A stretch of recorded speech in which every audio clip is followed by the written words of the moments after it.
Biggest European startups of 2014, securing $100 million in its last investment round this year.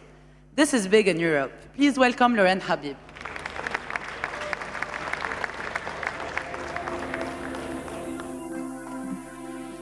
Thank you very much.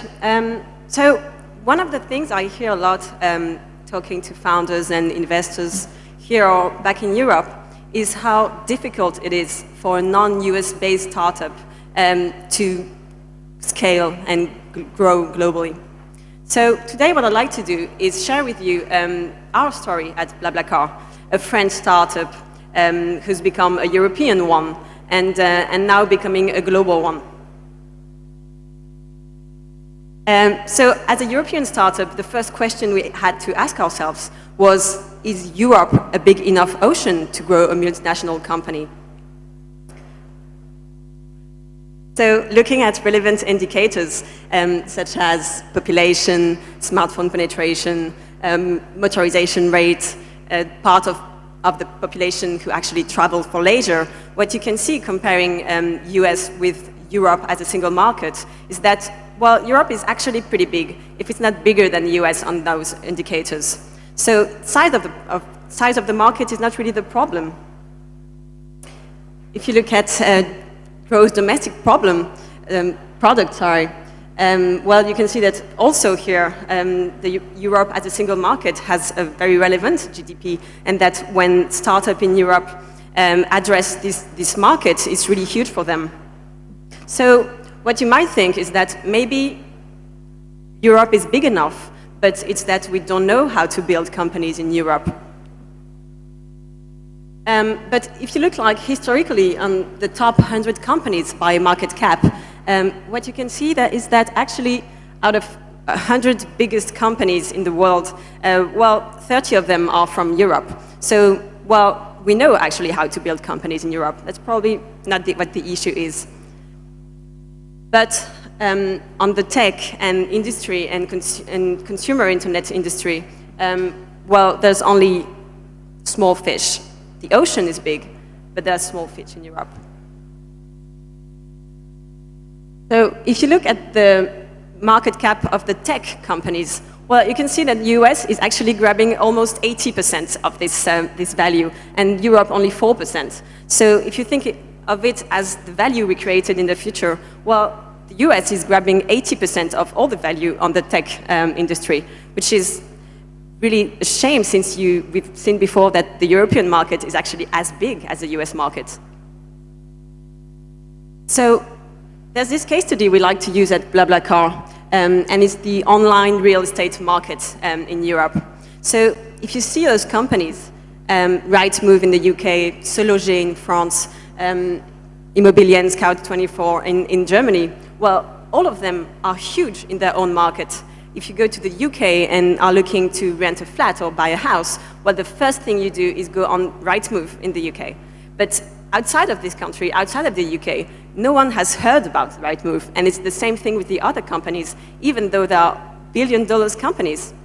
So what I mean is, imagine if one of those companies had targeted Europe as a single market from the start, instead of targeting their own market. Imagine how huge they would be right now, since basically the need is the same in all of those European countries. So being a small fish is very risky, because if we keep building very small companies like that in Europe, well, we're never going to have this big win in Europe, the European Google, the European Facebook, and that's really such a shame since we are in such a huge ocean. So let me step back and tell you a bit about BlaBlaCar. I realize we don't operate in the region yet, so some of you might not know about what we really do. So if you imagine a driver, he's going from, let's say, Brussels to Paris, that's around 300 kilometers. That's going to cost him around 90 euros. That's petrol, tolls, insurance, depreciation of his car, and that's what he's going to pay to do this trip. So what BlaBlaCar built is a marketplace for this driver to be able to publish his trip and the empty seats on his car on BlaBlaCar, and some passenger can then book the empty seats and travel cheaper. So on one way, no, sorry, on one way, you have this driver who's going to save a lot of money. He's going to offset the cost of the trip. And on the other, you're going to have those passengers who are going to travel for very cheap, 20 euros in the case of Brussels to Paris. You can't find cheaper if you take a train or long distance bus. So what we're building here is actually a massive transport network based on empty seats in cars that would have traveled this way anyway. And this marketplace is basically been enabled by internet and the growth of mobile usage. On BlaBlaCar, everyone has a profile, ratings that were given by people traveled with beforehand. The trips are planned and paid, and BlaBlaCar recommends a price so that drivers don't make profit or something. So, but most importantly, today it scales. So in September, we reached 10 million members of BlaBlaCar. Today, we're growing at a pace of 2 million new members every quarter, and that's accelerating. So here is about the round Samer mentioned. We've been raising several rounds over the year, but the latest one was in July.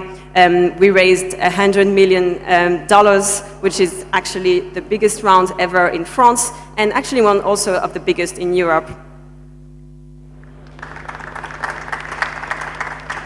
So let me tell you now a bit more about how we were able to target Europe as a single market from the start, and not ended up targeting only France. Today we are in 13 countries in Europe and a bit outside Europe, seeing Russia and Turkey. And we're actually number one in all of those countries. So we don't have only one secret, but today I'd like to tell you more about this one, our strategy of acqui-hiring very early on. So I'd like to go through 3 quick stories about this strategy. So the first company we acquired was an Italian company called Postinauto. The discussion started in 2011. I myself wasn't even part of BlaBlaCar back then.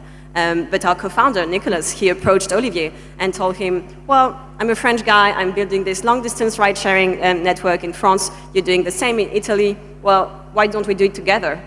And Olivier's first answer was, well, I'm going to do it by myself.